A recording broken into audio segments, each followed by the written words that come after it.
أذكركم واشكروني ولا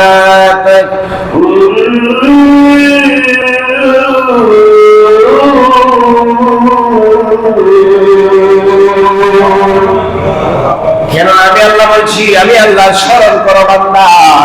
আমি আল্লাহকে স্মরণ করার পর পরে আমি আল্লাহ তোমাদেরকে স্মরণ করা শুরু করে দেই। আমি একা স্মরণ করি না, আমি আমার ফেরেশতাদেরকে নিয়ে আমি আল্লাহ তোমাদেরকে স্মরণ করি। আর বান্দা জানিয়ে দাও, ওয়াশকুরুনি, তোমরা আমার কৃতজ্ঞতা প্রকাশ করবে, তোমরা আমার শুকরিয়া আদায় করবে। ও বান্দা, ওয়ালা তাকফুরুন, আর তোমরা আমার নেমত পাওয়ার পরে নাফরমানি করবা না। আমি আল্লাহর নেমত পাওয়ার পরে তোমরা না শুকরিয়া আদায় করবা না। কেন না? নিয়ামতের মালিক আমি আল্লাহ, এই নিয়ামত আমি আল্লাহ তোমাদেরকে দান করেছি। ও বান্দা, এই জন্য বলেছি আল্লাহ বান্দা বান্দির আগে আমি আল্লাহর নেমত পাওয়ার পরে তোমরা শুকর গুজার করবা, শুকরিয়া আদায় করা শুরু করে দিবা। হে বান্দারা, আমি আল্লাহ রাব্বুল আলামিন তোমাদের জন্য যথেষ্ট হয়ে গেলাম। দুনিয়ার মানুষ জানিয়ে না, আজকের খুতবার যে আলোচনার বিষয় বাজান, এই আলোচনার বিষয়ের নাম হচ্ছে আদব, শিষ্টাচার, ভদ্রতা। আদব নিয়ে আলোচনার আমাদের একটা তরিকতের একটা বিষয়, এটার নাম হচ্ছে বড় আদব। এজন্য পীর মুর্শিদের দরবারে গেলে আগে আদব নিয়ে যাইতে হয়। এই জন্য পীরের দরবারে বলবো টাকা পয়সা, ও বলবো তোর মূল্য নাই, টাকা পয়সা পরের কথা, কিন্তু জানমাল পরের কথা। এর মধ্যে প্রথম যে সাবজেক্টটা, এটার নাম হচ্ছে আদব। যেই মুরিদের আদব বেশি, যেই মানুষটার আদব বেশি, এই মানুষটার তরিকতের দরজায় তার উন্নতি বেশি। যার আদব নাই, তার আমলের কোন মূল্য নাই। বলতে পারেন কেন মূল্য নাই আদরের? 9.5 লক্ষ বছর পর্যন্ত ইবাদত করেছে শয়তান। কপাল পারে এমন কোন জায়গা নাই যে জমিনের মধ্যে শয়তানের কপাল লাগায় নাই। মুআল্লিমুল মালায়েকা ছিলেন বন্ধু, বেয়াদবি করার কারণে 9.5 লক্ষ বছরের জিন্দেগি বরবাদ হয়ে গেছে, একটা হুকুম না মানার কারণে, একটা বেয়াদবি করার কারণে। তাই আবার আপনার জীবনে না কত বেয়াদবি হচ্ছে, শয়তান তো একটা বেয়াদবি মাত্র করলো, এরপরে সে আল্লাহর দরবার থেকে মারা হয়ে গেল। বন্ধু, এই জন্য আল্লাহ রাব্বুল আলামিন বলে দিলেন আদবের একটা বিষয়। কেমন আদব জানেন? আদব করে কয় বন্ধু, আদব হচ্ছে ওইটাকে বলা হয় জোরে কথা বলা যায় না। নবীর সামনে যখন সাহাবায়ে কেরাম বাবাজিরা আমার বসে থাকতেন, আমার নূরের নবী সাল্লাল্লাহু আলাইহি ওয়াসাল্লাম বয়ান করতেন, হাদিস শোনাইতেন, কথা বলে শোনাইতেন। সাহাবীরা বসে বসে ওয়াজ শুনতো, সাহাবীরা বসে বসে হাদিস শুনতো। সাহাবীদের মাথার মধ্যে এসব পাখি বসতো, পাখি যখন বসে থাকতো, সাহাবীরা কয় নবীর কথা যখন আমরা শুনতাম, মাথার মধ্যে পাখি না, এটা কি বসা ছিল আমরা টের পাইতাম না। তাহলে এই জন্য তো আজকে আলোচনা তোমার আল্লাহ খুতবায় করেছেন, ফাইলা কুরিআল কুরআনু ফাসতামিউ লাহু ওয়া আনসিতু লাআল্লাকুম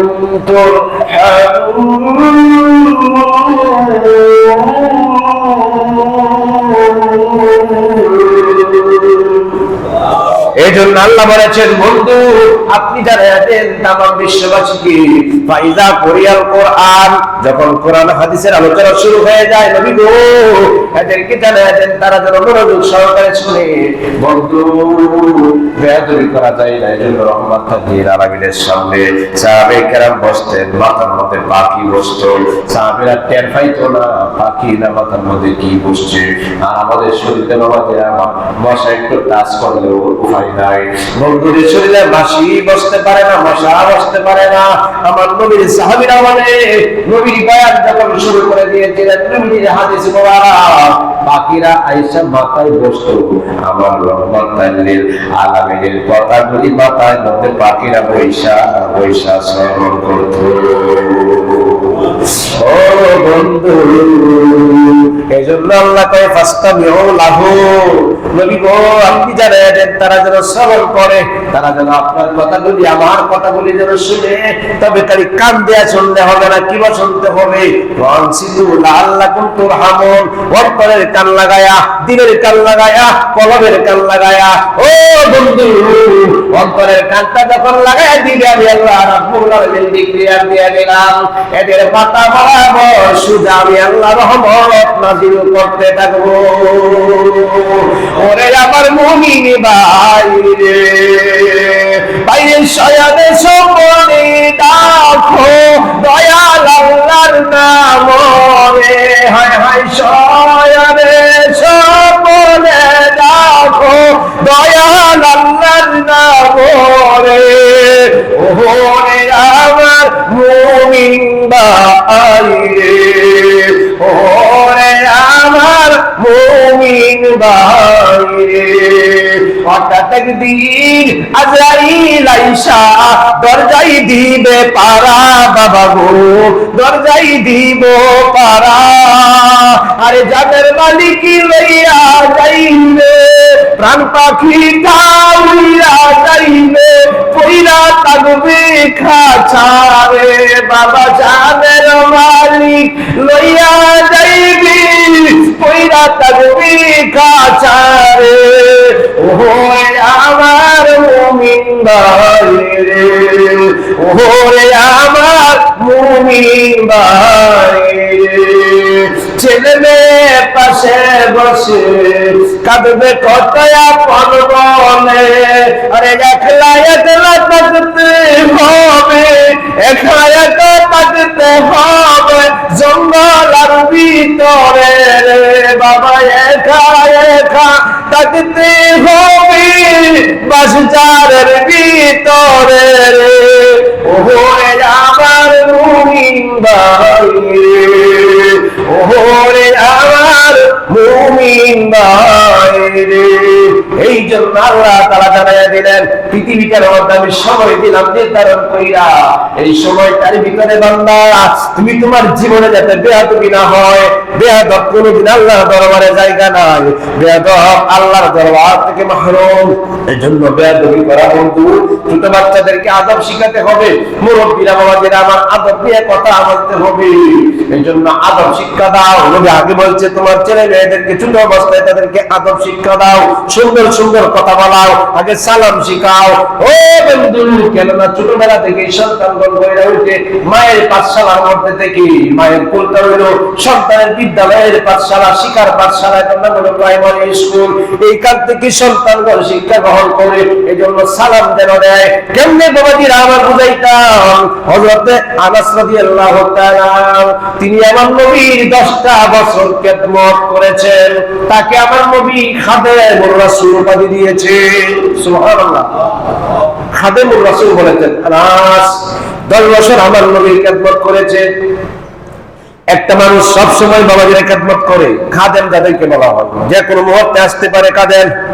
আনাস রাদিয়াল্লাহু তাআলা আনহু বলেন পৃথিবীর মানুষের আরে আমি এমন নবী কোনদিন আর দেখি নাই। আমি মাঝে মধ্যে দরজার আড়ালে থাকতাম, মাঝে মধ্যে গাছের আড়াল হইতাম। আমি আমার নবীজির আগে সালাম দেওয়ার জন্য বহুবার চেষ্টা করেছি, কিন্তু জানি আমার নবী জানি কেমনে আমার আগে দেখে সালাম দেয়া দেয়। সুবহানাল্লাহ, আমি আনাস 10 বছর নবীর দ্বারা খেদমত করেছি, 10টা বছর খেদমত করেছি, কিন্তু 10টা বছরের ভিতরে আমি আনাস কোনদিন নবীজির আগে আমি সালাম দিতে পারি নাই। সুবহানাল্লাহ বলবেন না? আর আমরা তো অপেক্ষায় থাকি, আমরা হুজুরদের কোনবার আগে দিব, আমরা বাবাজিরা আমরা অপেক্ষা থাকি। আমরা তো অনেক কিছু জানি, আমাদের একটা গৌরব আছে, আমাদেরকে কোন সময় ইমাম সাহেব সালাম দিবে, কোন সময় আরেকজন আমাদেরকে সালাম দিবে, বাবাজিরা আমার ওয়াইট করি, এটা অহংকার করা হয়। এই অহংকারীদেরকে বাবাজিরা আমার জাহান্নামে পাকড়াও করা হবে। আমার আনাস রাদিয়াল্লাহু তাআলা ডাকতে বলে পৃথিবীর মানুষেরা রে, 10টা বছর নবীর সঙ্গে আমি রয়েছি, খেদমত করেছি, কতবার চেষ্টা করেছি আমি আনাস একটা বার আমি নূরের নবীর সালাম আগে আগে দিব, আমার নবী দেখা হওয়ার আগে আমার সালাম দিয়া দিত। ইয়া মুহাম্মদ, ইয়া মুহাম্মদ, পিয়ারা নবী এসো নিরালা, ইয়া মুহাম্মদ, পিয়ারা নবী এসো, তোমারি দিদারে মনের গুছাবে জালা, ইয়া মুহাম্মদ, পিয়ারা নবী এসো নিরালা, সবাই ইয়া মুহাম্মদ, পিয়ারা নবী এসো নিরালা। আরে ওমর ফারুক চিনিয়া নবীর প্রেমে মজিয়া, ওমর ফারুক চিনিয়া নবীর প্রেমে ডুবিয়া, হাতে ধরে কালিমা করে, হাতে ধরে কালিমা করে ভাগ্য হয় বালা, ইয়া মুহাম্মদ, পিয়ারা নবী এসো নিরালা, ইয়া মুহাম্মদ, পিয়ারা নবী এসো নিরালা। বন্ধু আনাস রাদিয়াল্লাহু তাআলা বললেন, সাহাবীরা শুনো, আমি আনাস 10টা বছর আমি খেদমত করেছি, আমার নবী আমার দায়িকা দায়িকা কাছে দিল, বলল আনাস রে আমার কাছে কি চাইবা তুমি একটু বলো না। আমি আনাস, ও আনাস, আমি আজকে তুমি আনাসের মনের বাসনা পূরণ করে দেব, আমি একটা জিনিস দিব, তোমার কি চাওয়ার আছে? আনাস ডাক দেখো, নবী গো 10 বছর আমি খেদমত করেছি আপনি নূরের নবী, কিন্তু আপনার খেদমত কইরা আমার তৃপ্তি মিটে নাই। সুবহানাল্লাহ বলেন না।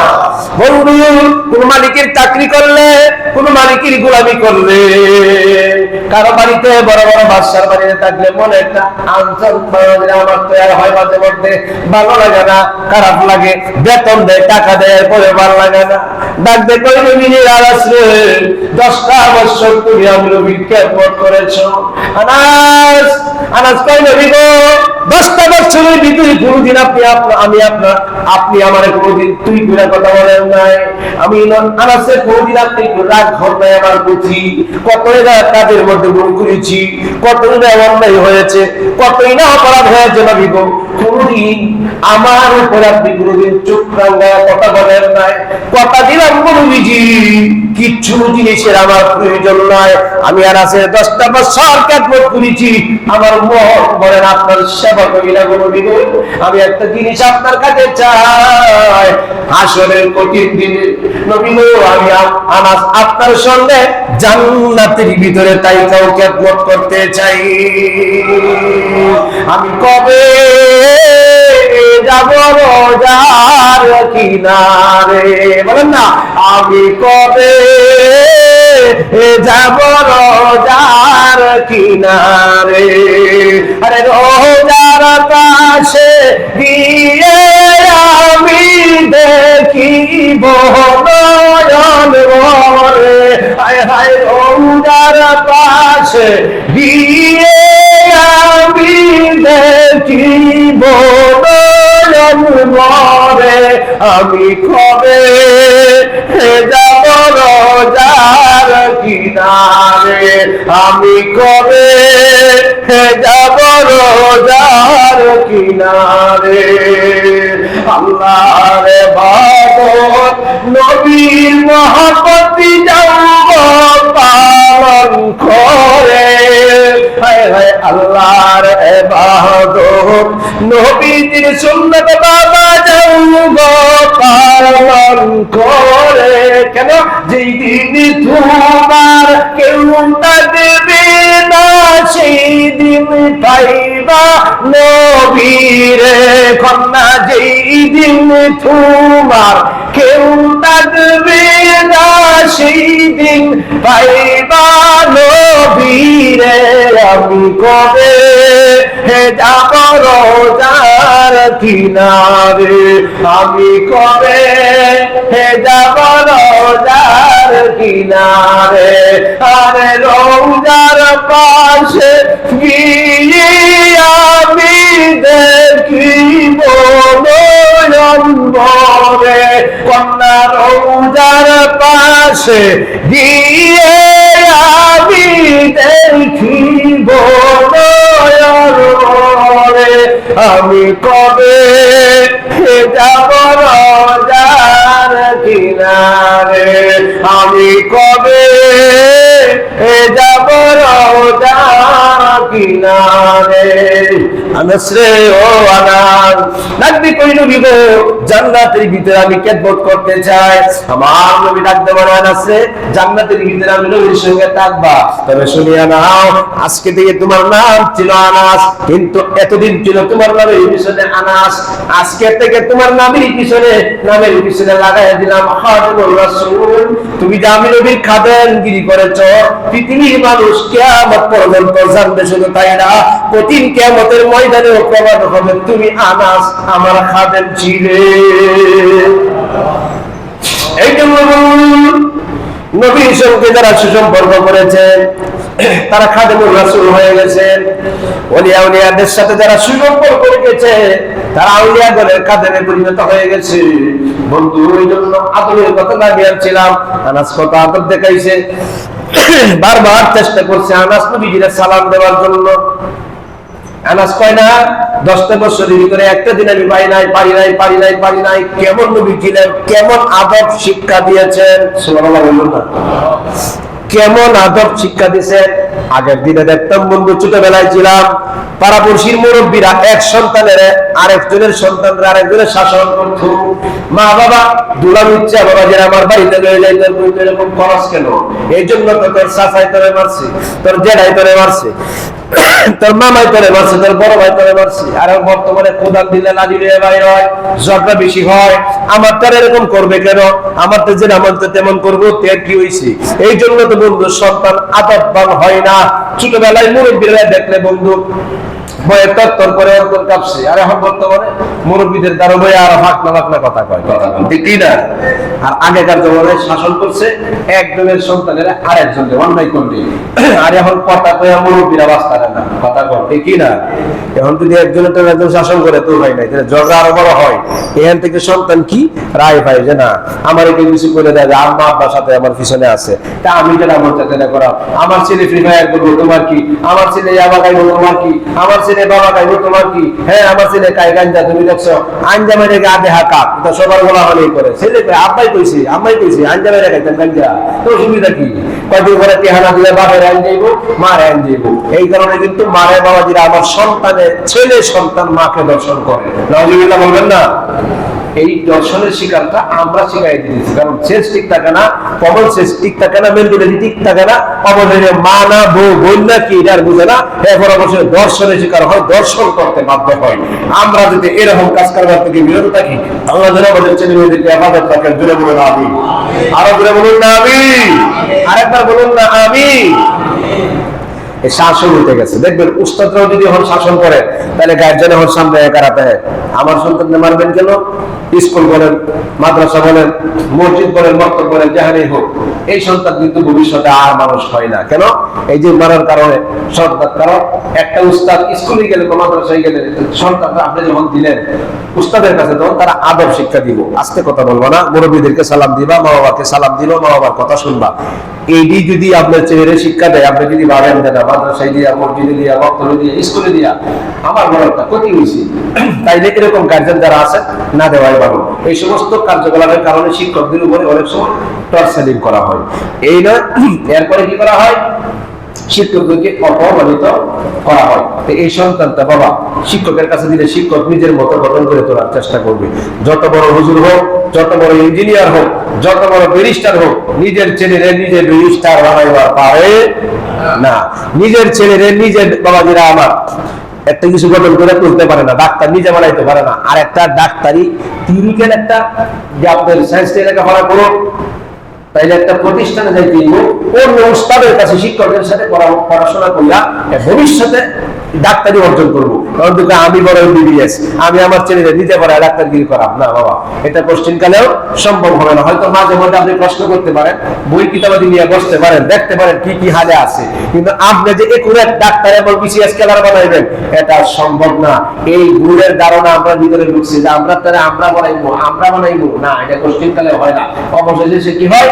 বন্ধ হয়, পড়াশোনায় করে না, বিভিন্ন দিকে চলে যায়। এজন্য শিক্ষকের সাথে আপনার সন্তানদের কোনো তার ঝগড়া নাই, আপনার সাথে টাকা নিয়ে বাবা সম্পত্তি নিয়ে কোনো ঝগড়া নাই, ভালো চাই, ভালোটার মধ্যে আমরা এটা করি। এই জন্য সন্তান বেয়াদব হয়ে গেছে, বেয়াদব আমরা বানায় তুলছি। বেয়াদবদের কারণে আমাদেরই জবাবদিহিতা করতে হবে।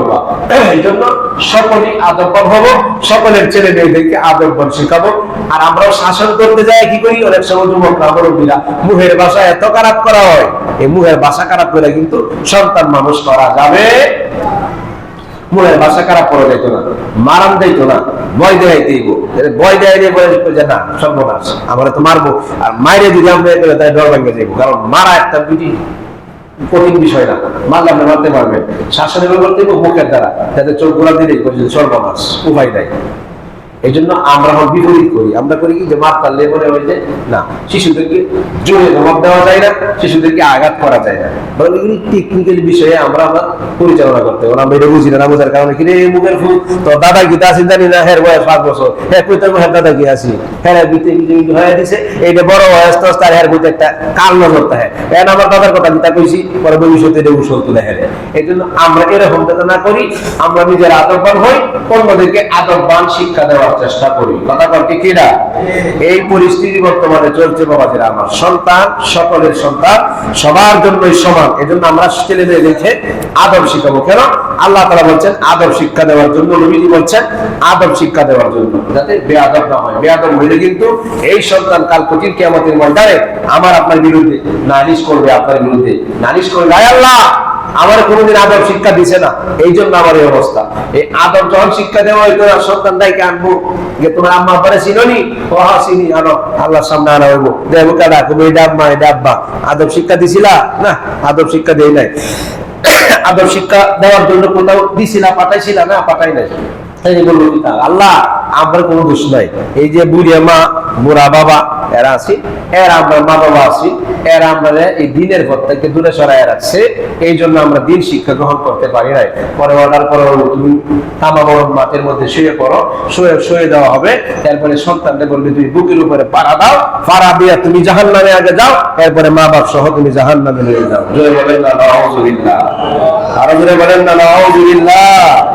এই জন্য সাহাবীরা ভয় পাইতেন, নবীর কাছে গেলে আদব হয়ে থাকতেন। এই জন্য আদব রয়েছে তরিকতের দরবারে আছে বাবা। বিভিন্ন মাদ্রাসা আছে দেখবেন ঘেরাও আদব নাই, কাবারে বেলা আদব নাই।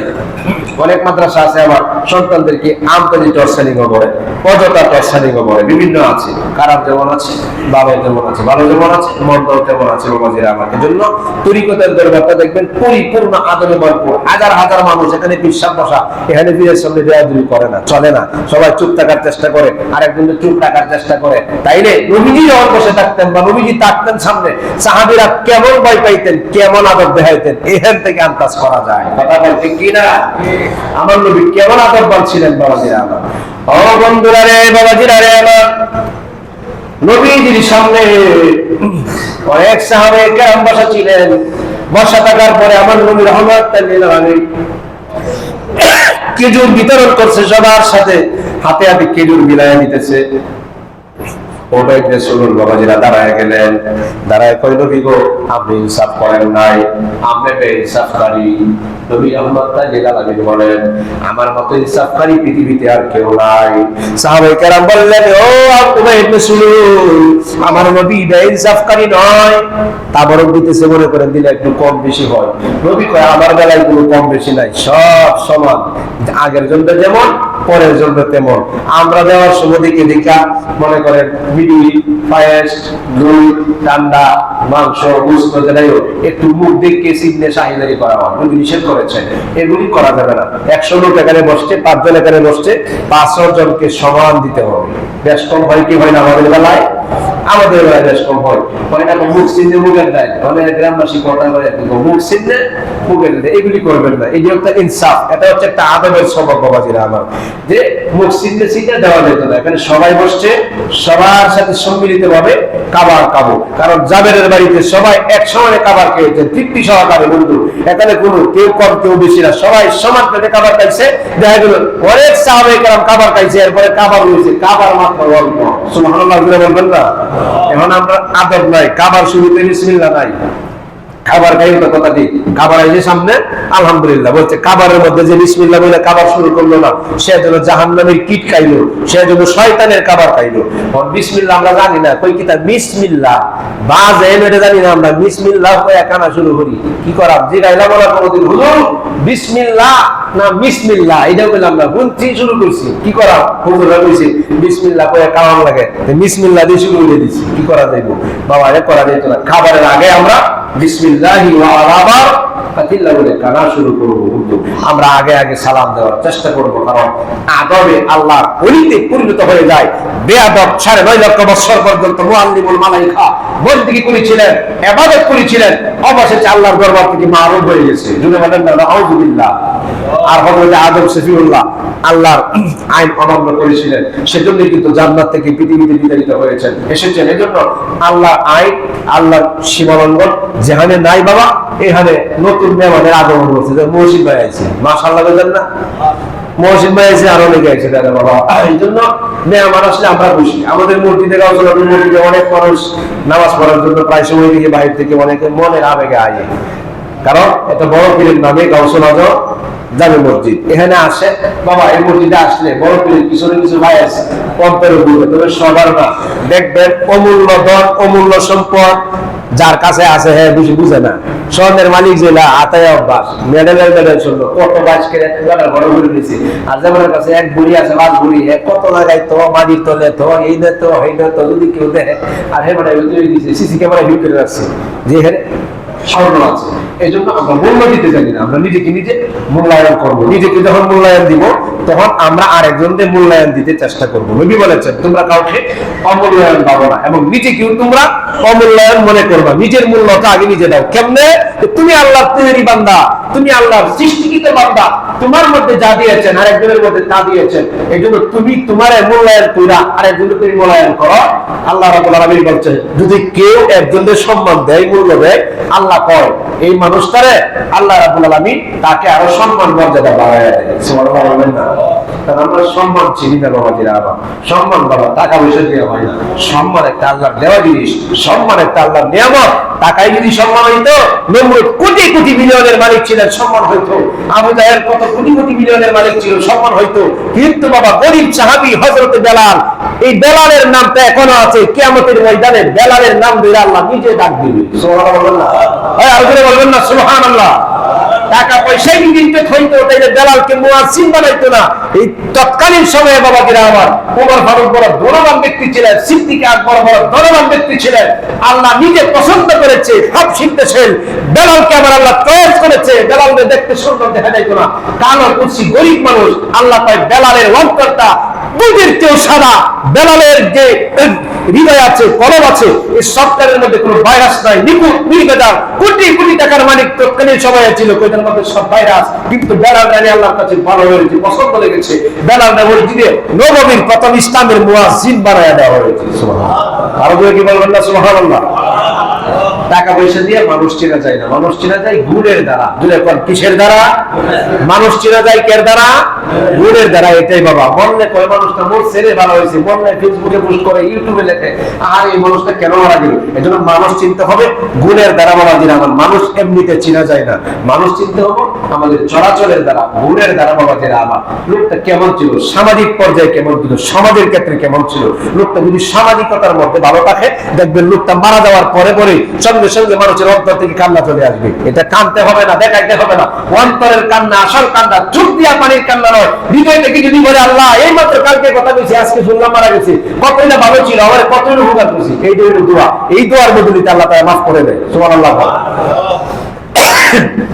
তো বাবাজিরা, বন্ধুরা আমার, সেই জন্য আমাদেরকে কিন্তু চিনতে হবে গুণের দ্বারা। টাকা পয়সা দিয়ে চেনা যায় না। ধন সম্পদ আজকে আছে, কালকে নাই, না থাকতে পারে। কিন্তু আমার বেলালকে আমার আল্লাহ ধন দিয়া দেখে নাই, সম্পদ দিয়া দেখে নাই, বেলালকে দেখছে মন দিয়া। সুবহানাল্লাহ বলবেন না? দেখবেন কোটি কোটি টাকার মালিক ইচ্ছা করলে একটা মসজিদ একা বানাইতে পারে, হ্যাঁ তারা সম্ভব না। গেলে পুরোহিত ভিক্ষা দিত না, নিজে ভিক্ষা বলে দেখতেও পারে না।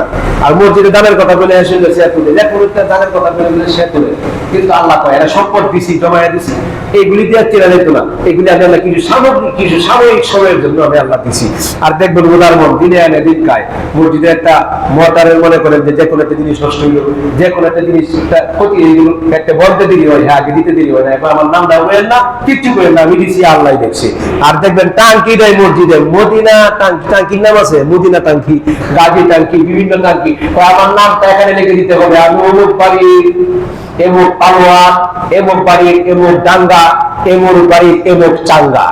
আল্লাহ কয় চাঙ্গা, টাঙ্কির মধ্যে নাম লেখছো, তোমার ডাঙ্গা আয়ো ডেন্ডার বাড়ি একটা অফিস নাই, মসজিদের মধ্যে লিখছে লেখা লটকায় আছে, হ্যাঁ নাম দিছে সুন্দর করিয়া বেতন দিছে, ওইটা দিছি যাতে এই যে টাঙ্কিটা যত দিন তাহে এমন ভালো কোয়ালিটির রঙে লেখছে, টাঙ্কি যাইব হচ্ছে বাইঙ্গের রং যাইতো না, নাম এমন লেখা লেখছে। আল্লাহ কয় তোর কয়বারের ভিতরে তোর নামও নাই, কিচ্ছু নাই, খালি ডেন্ডার বাড়ি। কার বাড়ি? ডান্ডার বাড়ি। আমরা ডান্ডার বাড়ি খাইতে রাজি আছি, কেন? আল্লাহ তাআলা দেখাইতো না কেউ নাই, এই বিবেকটা আমাদের কাছ থেকে উঠাই নিতে বাবা। এইটা যেটা আমরা না করি, নামের জন্য নয়, আল্লাহর জন্য। প্রত্যেকটা মাহফিলে বাবাজিরা আমি আমার কথা বলছি, ওদের কথা নয়।